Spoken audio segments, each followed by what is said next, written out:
Kalau kamu berdoa itu yang tadarruk. Tadarruk itu ya yang sangat sopan, wakuf ya secara diam-diam atau secara enggak berlebihan. Terus hanya ayat innahu la yuhibbul mu'tadin. Allah itu tidak suka orang yang melewati batas. Itu termasuk melewati batas dalam doa karena ada unsur mendikte Allah. Saya memberi contoh tadi.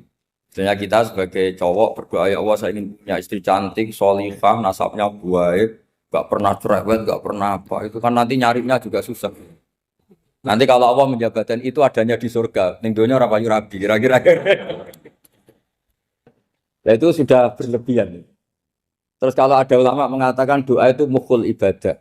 Itu maksudnya gini, doa itu bukti kita minta, minta itu bukti kita lemah. Nah merasa lemah itu sudah bagian dari ibadah. Makanya masyhur itu syairnya Abdul Al-Haddad itu. Fadu'ai wabdihali dalilun li kori itu.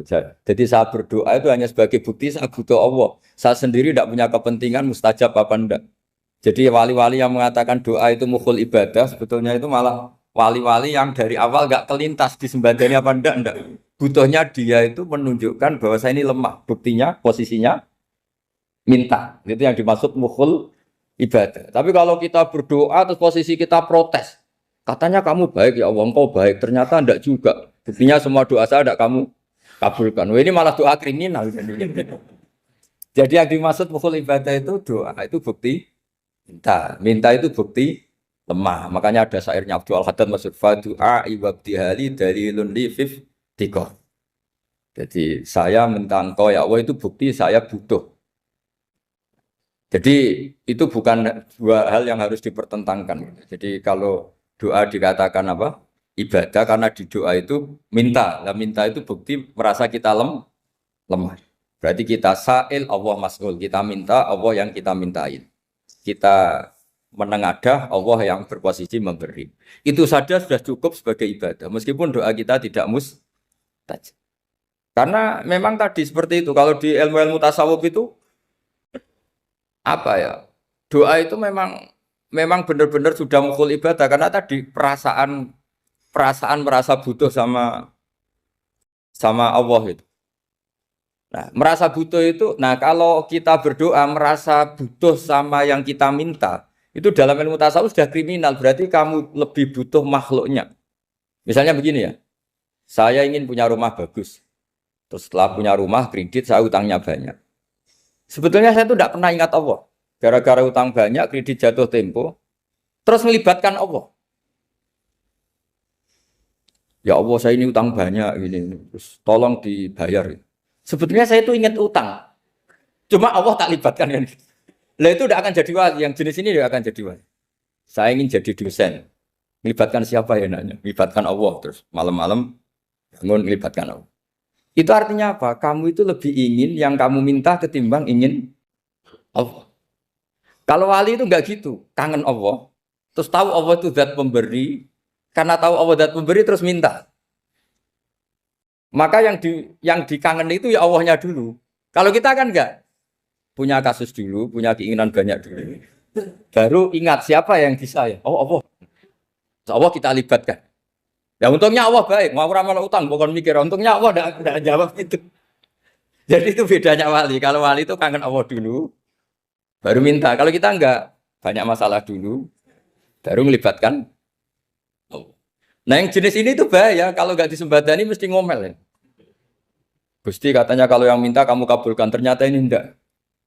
Nanti kalau Allah jawab, kamu itu tidak kangen saya. Kamu itu kangen uang, kangen perempuan cantik yang kamu inginkan. Terus kamu melibatkan saya. Urusannya apa saya dengan itu, Pak? Makanya tidak usah nuntut karena awalnya sudah salah. Ya saya kira itu ya. Jadi ada ayat apa? Ud'u rabbakum tadarru'aw wa khufyah. Terusannya apa? Innahu la yuhibbul mu'tadin. Itu di semua tafsir dikatakan Allah gak suka orang yang berlebihan dalam doa.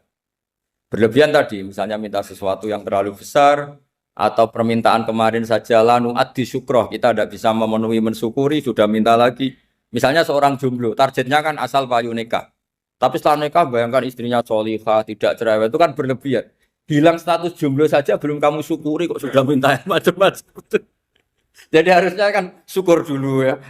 Sekedar laku nikah ini kan ada syukur yang harus seperti jadi dosen juga gitu. Sekedar jadi dosen harus kita syukuri dulu karena menjadi kita tidak nganggur.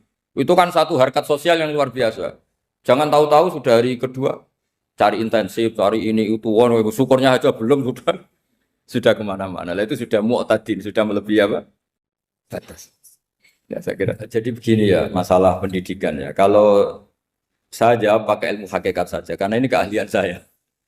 Sebetulnya begini ya, kalau misalnya itu ya subjektif juga, misalnya bilang rata-rata alumni pondok ini sukses, alumni kampus ini sukses, yang ini tidak sukses, itu satu pasti subjektif. Karena biasanya yang diterkenalkan ya yang sukses-sukses. Sama saya punya tetangga dari pondok yang Anda sebut itu kebetulan tidak sukses semua.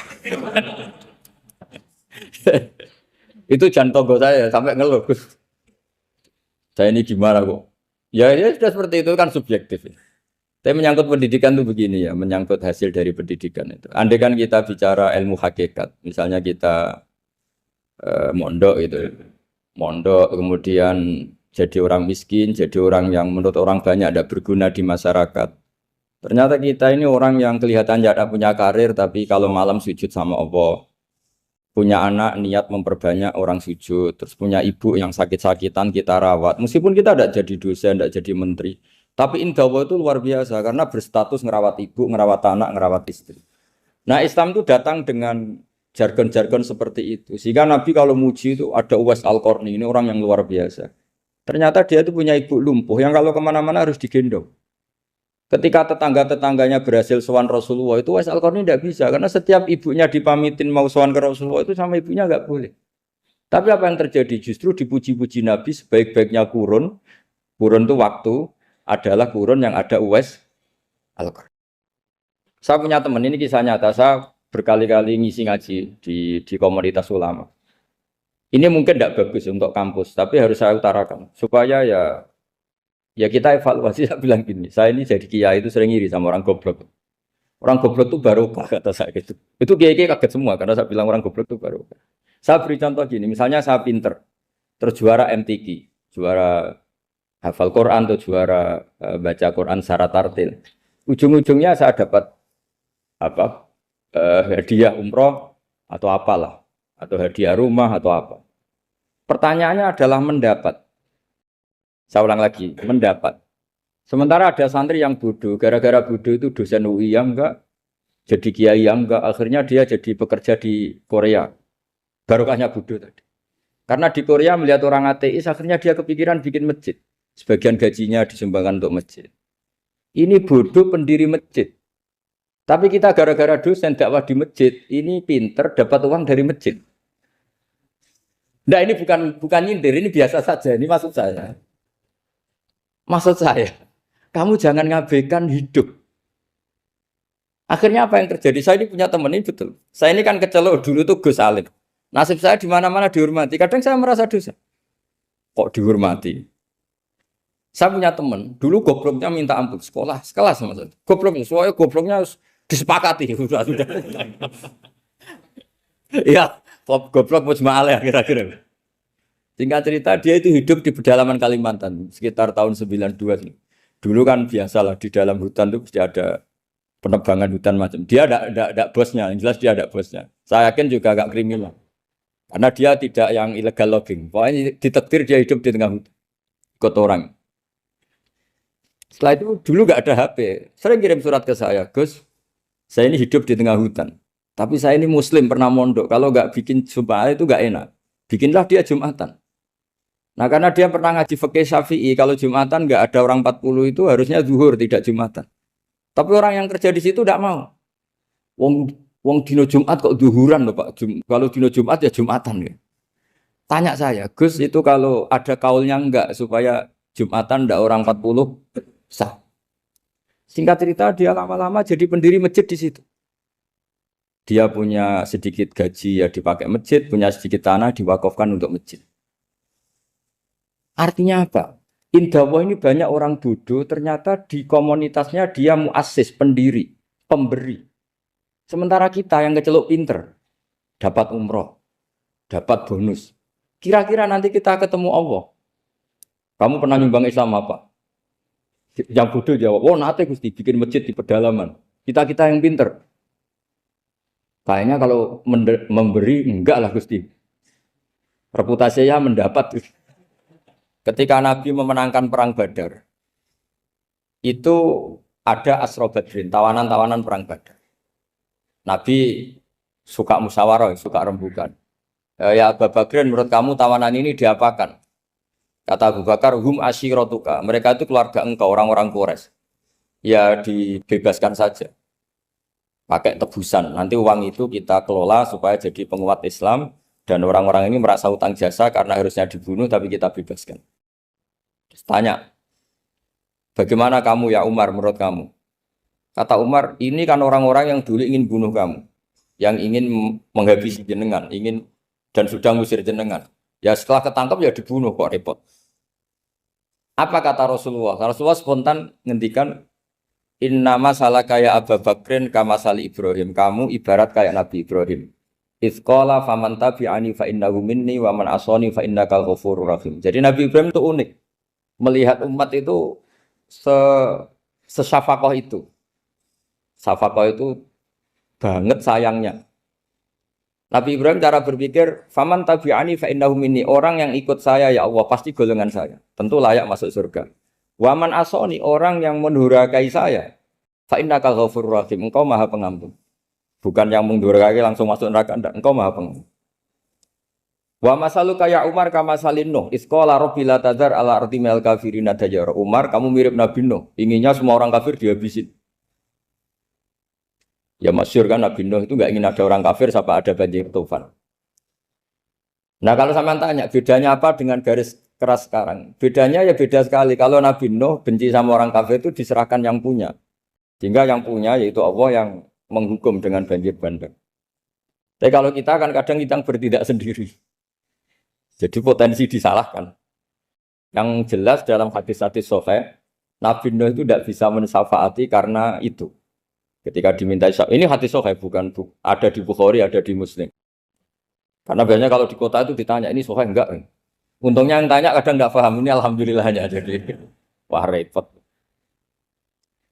Nabi Nuh itu diantara sebabnya enggak bisa mensyafaati adalah pernah corong Jawa maksudno kaume. Kalau dalam bahasa Arab itu da'a li Zaidin berarti mendoakan positif. Kalau da'a la Zaidin mendoakan negatif. Kalau orang Jawa itu ada doa, ada pasot. Nabi Nuh adalah orang yang pernah maksudkan kaumnya. Nah, saya cerita sedikit tentang Nabi Nuh dan Nabi Ibrahim. Nabi Ibrahim dianggap tadi cerminannya Abu Bakar, dianggap niru Ibrahim, cerminannya Umar, dianggap niru Nabi siapa? Nabi Nuh. Lalu kalau sampean tanya, bedanya gimana? Begini logikanya. Kita mengkaji secara akademik begini. Ada ulama besar, namanya Abdul Hasan Asyadzili, itu masyhur di Indonesia menjadi Thariqah Asyadziliyah. Terus ada seorang muridnya minta gini, ya Abdul Hasan Asyadzili, tolong saya dikasih ijazah supaya saya tidak pernah maksiat di bumi ini. Karena saya takut sama Allah, kalau saya maksiat itu merasa tidak nyaman dengan Allah. Abdul Hasan Asyadzili ini malah marah besar. Atuhibbu alla tadhharu maghfiratu. Kalau kamu tidak pernah maksiat, berarti kamu suka maghfirahnya Allah Ta'ala itu tidak kelihatan. Karena tidak ada yang maksiat. Tapi bukan dukung kamu yang tidak ada. Ini cerita ilmiah. Tapi kalau Said Abdul Al-Haddad, itu kebalikannya. Ada orang fasik gitu, hidup berkeliaran, mengganggu masyarakat, ganggu ketertiban agama. Ada kiai atau siapa gitu mendoakan supaya tobat atau dikasih panjang umur supaya nanti bisa tobat. Itu beliau, Said Abdul Al-Haddad marah besar. Man da'a li fasikin bil baqa faqad ahabba ayyusawahu fi ardi. Orang yang mendoakan orang fasik hidup berarti dia suka Allah dimaksiati di buminya. Jadi akhirnya jadi kutub besar, yang satu Sadziliyah, yang satu Haddadi. Kenapa ya? Karena tadi yang satu cerminan Nabi Isa, yang satu cerminan Nabi Yahya. Sebagaimana sabda Rasulullah tadi, ulama ummati ka anbiya'i bani Israil. Juga masyhur dalam aplikasi pengajaran juga gitu. Masyhur sekali dalam kitab-kitab diceritakan. Kalau Said Abdul Haddad, kalau ada orang sowan itu, kamu ngaji sama siapa? Sama si A. Pernah nangis gak pas ngajar? Gak pernah. Udah enggak terus, enggak usah diterusin ngaji orang seperti itu. Artinya atas ya. Wong ora iso nangis ya. Tapi kalau Abu Hasan Asadili kebalikan. Kamu ngaji sama siapa? Sama si A. Pernah tertawa enggak kalau ngaji? Enggak pernah. Udah, enggak usah ngaji sama orang itu. Orang enggak bisa syukur. Jadi jadi itu manhaj besar. Nah akhirnya orang-orang kayak kita ini enggak jelas semua. Nangis ya bisa, syukur, guyu ya bisa. Cuma celakanya kalau kita nangis karena tidak punya uang, kalau guyu karena punya uang, itu masalahnya. Tapi kalau wali-wali dulu enggak. Kalau senyum ya karena saking yakin rahmatnya Allah itu wasiat rahmatu. Kalau nangis ya karena takut azabnya Allah. Kalau kita kan enggak, sangat-sangat materialistik. Ini yang membedakan kita. Sebenarnya nangis dan senyum itu satu keharusan karena Allah punya madharul jalal. Ketika Allah dengan sifat keagungannya, maka kita ini seorang Jawa serako bersenyum. Tapi Allah itu kadang sebagai madharul jamal. Adanya satu keasikan. Sehingga yang merengut itu yang salah. Makanya dalam ilmu tasawuf, kutub wali itu hanya dua. Allah dengan madharul jalal, dengan Allah yang madharul jamal. Contoh madharul jalal misalnya gini. Ketika Nabi Musa ingin melihat Allah, saking kangennya ingin melihat Allah, Rabbi arini anzur ilaik. Ya Allah, saya beri hak untuk melihat engkau. Allah dengan jalalnya gini, Allah itu qadim, superior. Tentu gak layak tersentuh barang hadis. Barang hadis itu makhluk. Sehingga ketika falam matajalla rabbuhu lil jabali ja'alahu dakka wa kharra Musa sa'iqa. Sehingga enggak levelnya apapun hebatnya Nabi ini tetap makhluk. Sementara Allah itu qadim. Enggak kuat. Makhluk yang fana ini, yang profan ini enggak kuat. Enggak kuat menampung zat yang qadim, yang superior. Sehingga gunung pun hancur. Nabi Musa pingsan. Tapi ketika Allah dengan madharul jamal itu Allah dengan keindahannya, dengan kasih sayangnya, memberi hak makhluknya untuk melihat. Nah di sini ini Allah sering ngendikan wujuhu yauma idzin nadhirah ila rabbiha nadhirah. Nanti ada wajah-wajah yang di surga itu melihat saya kata. Tapi apakah betul melihat kayak saya melihat dosen, melihat Pak Rektor, melihat teman-teman itu tidak bisa. Karena Allah itu qadim, sehingga meskipun manusia ahlul jannah melihat Allah, tetap Allah ngendikan la tudrikuhul absar wa huwa yudrikul absar. Karena Allah di balik jamalnya ya punya jalal, di balik jalalnya juga punya jalal. Sehingga selalu di Quran itu diulang beberapa kali supaya proporsional. Nah, kenapa ahli sunnah tetap berkeyakinan Allah bisa dilihat? Logikanya begini.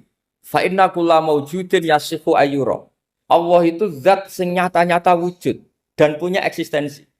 Di mana-mana sesuatu yang wujud itu layak untuk bisa dilihat. Lalu pertanyaannya gini, kenapa kita tidak bisa melihat sekarang kok nunggu di akhirat? Karena mata kita sekarang itu profan, fana. Sementara kita setelah di surga, tubuh kita didesain abadi. Ya saya ulang lagi ya, setelah kita di surga, semua fisik kita ini didesain abadi. Tentu karena desainnya sudah abadi, layak melihat zat yang abadi. Tapi pertanyaannya, kenapa tidak bisa ikhatoh, tidak bisa melihat sampai faham, la tudrikul absar? Karena abadi kita itu diabadikan. Sebagaimana surga abadinya diabadikan. Neraka ya diabadikan. Sementara Allah abadi dengan dirinya sendiri, yaitu Al-Qayyum, atau dalam bahasa ngajinya Qiyamuhu binafs. Nah lalu pertanyaan, makanya Mu'tazilah itu menentang betul kalau orang di surga bisa melihat Allah. Cara berpikir Mu'tazilah, melihat itu artinya yang dilihat ada arahnya, sementara Allah terbebas dari arah. Tapi kata ahli sunnah cara berpikir tidak seperti itu. Melihat itu pokoknya tahu. Nah, tahu karena mata itu karena kita ditakdir tahu itu karena mata. Sebetulnya yang menjadikan tahu itu tidak mata. Ya kalau tahu ya tahu saja, bukan harus pakai mata. Itu cara berpikir ahli sunnah wal jamaah. Jadi saya beri ya bocoran. Kenapa mazhab ahli sunnah itu yang dipilih oleh banyak mayoritas di dunia, jumhur itu. Ahli sunnah itu dianggap pikirannya lebih orisinal. Misalnya ahli sunnah kalau ditanya, kenapa kamu melihat? Ya melihat saja. Kenapa kamu mendengar? Ya mendengar saja. Kesannya itu tidak rasional, kayak orang yang nggak pinter itu. Tapi sebetulnya itu yang benar. Jadi cara berpikir ahli sunnah itu melihat itu menjadi tahu. Menjadi tahu itu bisa karena mendengar, bisa karena melihat, bisa karena dikasih tahu, bisa karena bersentuhan. Sebab itu di Quran itu ada ayat ala ya'lamu man khalaqa, bukankah zat yang menciptakan itu menjadi tahu. Sehingga kenapa Allah itu selalu tahu? Karena Allah yang menciptakan. Kalau kamu tahu karena mata, sekali itu jauh, maka kamu tidak melihat. Atau kamu sekarang buta, kamu tidak melihat. Atau tertutupi barang itu, maka kamu tidak melihat. Tapi kalau kamu tahu karena kamu menciptakan, maka akan melihat terus. Misalnya saya ini tukang batu. Saya ingat betul ketika saya bangun Monas, itu polpen saya tak tanam di dalam Monas. Saya ingat betul kalau polpen saya warnanya putih, tak tanam di Monas 2 meter dari pondasi. Setelah saya pulang ke Jogja ditanya, di dalam Monas ada apa? Ada polpen. Posisinya 2 meter dari pondasi. Kenapa saya tahu? Karena saya yang menciptakan. Nah, karena menciptakan ini sehingga tahu saya akan terus-menerus. Tapi kalau tahu karena mata sekali barang itu tertutupi, nggak tahu. Misalnya saya tahu jenengan karena dekat sekali jenengan kemana-mana saya sudah tidak tahu. Tapi kalau saya menaruh sesuatu di tubuh Anda, sehingga kamu kemana-mana tetap tahu bahwa barang itu ada di tubuh. Nanti kalau ada yang protes, tapi bisa saja Gus barang itu dicuri orang kemudian Anda tidak tahu. Yang menjadi tidak tahu karena saya sudah tidak menciptakan suasana itu. Selagi saya yang menciptakan, maka akan tahu terus. Nah, tapi karena Allah ini menciptakan semua yang ada di bumi, maka Allah tahu terus. Jika Allah tahu cara bikin kuman, terus tahu bahwa manusia itu punya kuman, kumannya punya organ, organnya juga punya kuman. Mesti gak kebayang. Kamu bayangkan kayak makanya Allah itu kalau cerita sederhana, innallaha la yastahi ayyadriba masalam ma ba'udatan fama fawqaha. Allah itu tidak malu bikin perumpamaan nyamuk, karena nyamuk itu lebih dahsyat dibanding gajah. Para pematung itu disuruh bikin gajah masih mampu. Bikinkan patung gajah, mungkin masih sanggup. Tapi kalau tak suruh bikin patung nyamuk, nggak usah bikin hidup, patungnya saja sekecil itu. Padahal nyamuk kecil itu punya organ tubuh. Lalu bikinnya organ tubuh nyamuk itu kayak apa? Organnya punya kuman. Kumannya punya organ. Organnya juga punya kuman. Sehingga orang-orang alim itu baca nyamuk itu lebih jadi ayat Allah ketimbang melihat dinosaurus. Tapi sekarang orang itu nggak tertarik ceritanya. Jadi beda perasaannya orang alim sama orang awam. Kalau orang awam tuh melihat mukjizat kan yang dasar-dasar. Kayak dinosaurus, gajah. Wow. Gitu. Kalau orang alim nggak malah melihat nyamuk. Kealiman seperti itu terjaga di umatnya Muhammad, di umatnya Rasulullah Muhammad SAW. Karena ketika umat ini nggak ditumbuhi para nabi, itu Allah menjamin Muhammad, ulama umatmu nanti punya kemampuan seperti nabi. Tentu tidak dalam keutamaan ya, keutamaan tentu nggak sekelas sama nabi. Kenapa itu terjadi? Karena tadi para nabi ini mewakili sekian. Kalau kita sangat mencintai Indonesia, maka kita akan tegas siapapun yang ingin menghancurkan Indonesia. Itu kira-kira cerminan Nabi Nuh. Kalau kita sangat mencintai Allah, maka kita akan benci sebenci-bencinya sama orang yang mendurhakai Allah. Tapi masalahnya, Allah yang kita cintai itu memaklumatkan diri kalau bersifat ghafur, pengampun. Jika kalau kita terlalu kasar, ini kan yang kita cintai bersifat ghafur kok kita kasar. Di sini Nabi Ibrahim. Beliau sangat mangkel sekali sama yang durhaka sama Allah. Tapi mau mangkel gimana? Zat yang mengajarkan itu bersifat ghafur. Maka kita mau tidak mau. Makanya ada riwayat mengatakan takhallaku bi akhlaqillah. Kamu bertata krama kayak akhlaknya Allah. Akhirnya ya sudah. Kita mau apa coba? Kira-kira kalau kamu mencintai seseorang, itu potensinya akan dua. Protektif. Ada telepon itu dari siapa? Cewek atau cowok? Protektif. Itu bukti cinta apa bukti suudon kan tidak tahu. Tapi misalnya kamu cinta perempuan terus WA-an sama lelaki nggak apa-apa, jalan sama lelaki nggak apa-apa, sama masa lalunya pacarnya juga nggak apa-apa. Itu cinta apa pembiaran? Kan sama-sama nggak jelas. Nah kira-kira mencintai Allah itu kira-kira analoginya seperti itu. Kalau yang satu protektif, Allah harus zat satu-satunya yang disembah. Nggak boleh didurhakai, nggak boleh dikhianati. Sehingga ini sangat keras sekali. Nah, ini Nabi Nuh. Di sini ada Nabi Ibrahim. Karena orang yang zat yang kita cintai bersifat ghafur. Jika kalau kita terlalu tegas beda dengan sifatnya Allah yang bersifat ghafur. Nah umatnya Nabi seperti itu mulai dulu. Ada yang moderat, ada yang keras, ada yang setengah keras, setengah moderat. Ada yang ngambil sikap, udah mangan turu, ngenteni mati. Itu lebih baik itu timbang punya istihad tapi gak jelas mendingan Itu ada riwayatnya, suatu saat ibadah akhir umatku terbaik adalah tidur. Maksudnya tidur itu gak ngambil sikap, masyhur itu. Saya beri riwayat yang ada di Bukhari Muslim. Satakunu fitanun. Al-qa'id fiya khairun nal qa'im wal qa'im fiya khairun nal masyi wal masyi fiya khairun nasai. Nanti di akhir zaman itu banyak fitnah. Kata Rasulullah, yang duduk lebih baik ketimbang yang berdiri. Yang berdiri lebih baik ketimbang yang jalan. Yang jalan biasa lebih baik ketimbang yang jalan bergegas. Man tasyarrafa laha tastasrifu. Fitnah itu adalah siapa yang terlibat maka akan semakin parah. Sehingga semenjak itu ulama berpikir nanti di akhir zaman kalau ada fitnah, itu sebaiknya orang ngambil sikap sepasif-pasifnya, secuek-cueknya. Jadi semua syurahul hadis sepakat makna hadis ini apa? Orang disuruh sikap secuek-cuek. Misalnya pilihan presiden, contoh kecil pilihan presiden. Mungkin para intelektual nggak merasa, tapi kalau ulama itu cara berpikir beda. Pilihan presiden, kamu fanatik milih A, yang satu fanatik milih B. Ya presiden atau bupati atau gubernur. Terus yang satu bilang gini, wah kalau nggak di presideni A, nggak di bupati A, nggak di gubernur A, negara ini rusak. Mungkin betul dari segi apa jejak rekamnya A ini bagus. Tapi pertanyaannya secara tauhid, bagaimana Anda menggantungkan kesejahteraan sama makhluk? Kamu nggak pernah terusik begitu kan para intelektual? Itu kan melukai. Bagaimana mungkin Anda menggantungkan kesejahteraan dengan seorang makhluk? Wah kalau di presiden A pasti Indonesia makmur, kalau bupati A pasti Sleman makmur, pasti Bantul makmur. Nah, bagaimana mungkin makhluk yang sedang soleh kamu pastikan selalu soleh? Wong dia makhluk bisa berubah. Sementara yang B misalnya fasik, wah kalau dipimpin B pasti rusak negara. Bagaimana kamu pastikan B yang fasik selalu fasik? Biar saja dia husnul Fatimah, yang fasik pas mimpin jadi soleh, yang soleh pas mimpin jadi fasik. Akhirnya ulama karena tahu sifat manusia itu berubah dan kendali di tangan Allah, sikapnya nggak jelas. Saya ini termasuk orang yang terkenal nggak jelas. Karena kalau ditanya, Gus sampean milih presiden mana, bakti mana? Sanut pangeran sing dadi aku loyalin. Wah, anut pangeran yo kacau. Wah, luwih kacau menan anut pangeran kan. Ini kan sudah tidak sambung karena pikirannya ulama. Memang nggak beda, cara berpikir ulama itu beda. Bahkan bapak saya itu kalau didik saya itu begini. Kalau meseli saya atau ngirim saya dulu itu kan pakai mes.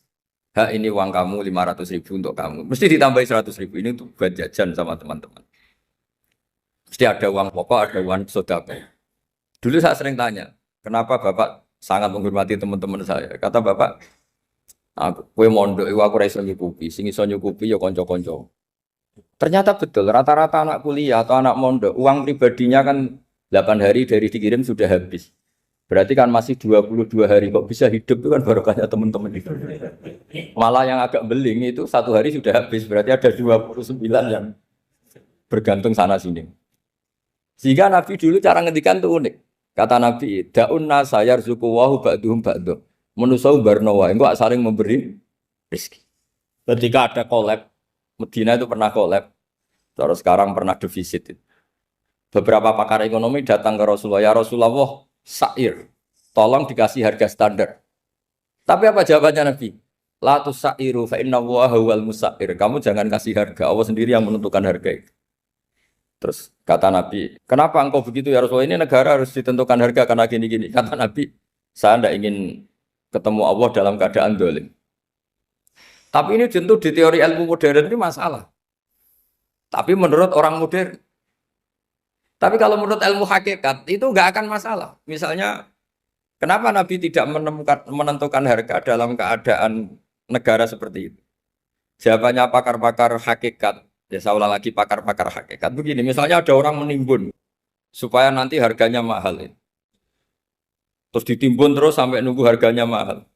Lama-lama dia sadar kalau timbunannya nggak ada gunanya karena ternyata orang nggak beli. Nah, ketika orang nggak punya kemampuan beli, yang menimbun juga nggak punya uang. Nah, tapi kalau sampean tanya, tapi Gus nak tuku barang pokok kan kita mati karena kehabisan stok. Itu masalah tauhid Anda. Bagaimana mungkin kamu bayangkan seorang makhluk tidak bisa hidup atau nggak dapat rezeki? Nabi itu orang yang sampai ke derajat hakikat baru tidak pernah bayangkan gitu. Salah sampean jadi orang yang tauhidnya masalah. Sehingga terus bayangkan, wah kalau negara ini kayak, wah kita makan apa? Kalau negara nggak stabil, wah kita gimana? Itu tidak bisa seperti itu. Dulu ketika kita dijajah Belanda, itu kiai-kiai kita, Mbah Hasyim Asy'ari, Mbah Ahmad Dahlan, mondoknya di Mekah. Sampai alim alama, dua beliau, Mbah Hasyim sama Mbah Ahmad Dahlan itu ngajinya sama-sama Syekh Khotib Minangkabau. Cuma Mbah Hasyim lebih menekuni ke Syekh Mahfud Termas, yang satu menekuni Syekh Khotib Minangkabau. Jadi dua beliau itu ngaji di guru yang sama.